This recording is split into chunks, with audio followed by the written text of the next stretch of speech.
Ah!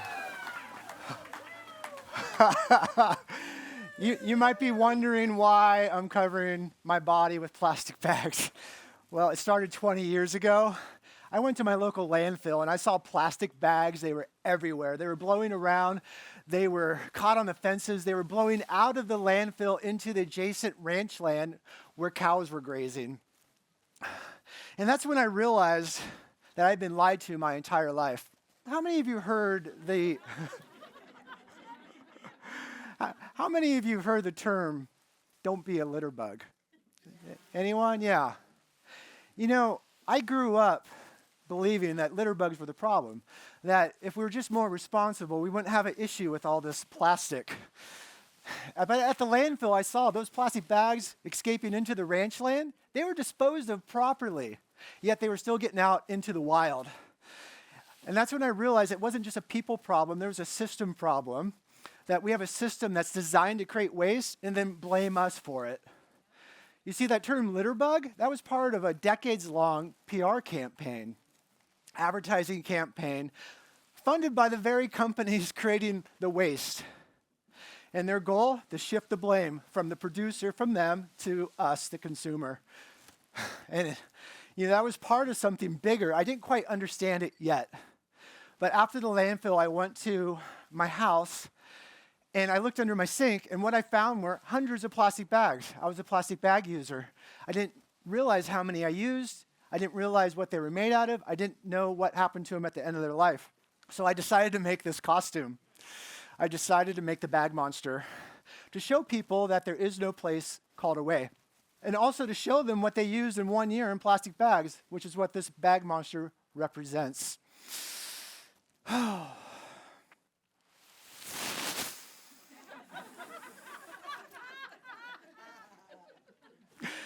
Is this funny? I made it my purpose. I made it my mission to help humanity bag the single-use habit. I wanted to see a world with less single-use plastic. And in pursuit of my mission, I got on a motorcycle and I traveled the country from city to city, from coast to coast, talking to people about this no place called away, that this is their bag monster. Most people that saw me, they admitted that they had a bag monster too, growing under their sink. And what I realized is that I was actually part of a movement. There were others that were dedicating their life to a world with less single-use plastic. And when I got home from my cross-country trip, I felt like I was actually doing something. I felt like I was living my purpose, and it felt really good. And right when I felt that, I got slapped with a lawsuit. Not by one, but by 3 of the largest plastic bag companies in the country. Yeah, boo. It was the scariest moment of my life. They could ruin me financially, bankrupt me. What they said was the facts that I was sharing about plastic bags were false and misleading and harming their business. And they wanted me to replace my facts with their facts about plastic bags. Now, do you think that this was about truth? No, it's not about truth. This was about power. They wanted to silence me, but more importantly, they wanted to send a message to everyone else who dared to speak up. And what I realized is that I wasn't dealing with plastic bag companies, I was dealing with bullies. And what we learned as kids on the playground is that bullies win when we stand alone. And luckily, thank goodness, I didn't have to stand alone. Other people stood with me. Journalists, environmentalists, organizations, a lot of people in this room that I'm looking at stood with me. And the more people that stood with me, the more powerful we got. And those plastic bag companies and their lawsuit, it backfired. It backfired. Instead of silencing us, they made us louder. And instead of squishing the movement, they made the movement bigger. And we won.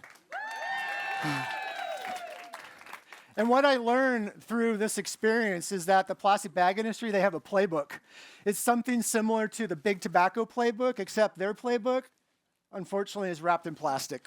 Their playbook is to blame, scare, confuse, and influence. Blame, scare, confuse, and influence. Blame is blame someone else, shift the blame from them to you, make it the litter bug's fault. To scare means to make the alternatives seem less appealing. It's to tell people that reusable bags carry germs and can make you sick. It's telling people that bag bans will kill jobs. It's telling people that if you stand up and speak out, you'll be sued. You see, fear is a very effective motivator. It divides us and distracts us. And that's a very effective way to do it. The next tactic that they use is to confuse. This is where they fund studies to create facts that make them look good. They create front groups to get those facts out to the public, get it on the news. The idea here is when you hear something from multiple sources, you're more likely to believe it. Now, to blame, to scare, and confuse, these are classic PR tactics that the powerful people use to keep the status quo in place. And when these things don't work on their own, they pull out their fourth tactic, and that is the influence. That's where they use their money, lobbyists, and lawyers to influence policy at the local, state, and federal level. This is how the bullies keep their advantage, by shaping the system so that their profits always come before the public good. The result is that doing good is more expensive. After 40 years of trying to recycle plastic, we failed. One of the reasons is that making plastic out of virgin oil pumped out of the ground, is still cheaper than making it out of recycled content, plastic that's already here. The reason? Well, the oil industry, as a lot of us know, gets big subsidies and tax breaks, and recycling doesn't. We've been told for decades that if we just do the right thing, if we recycle, we buy green, we can solve this. But unfortunately, the system is rigged.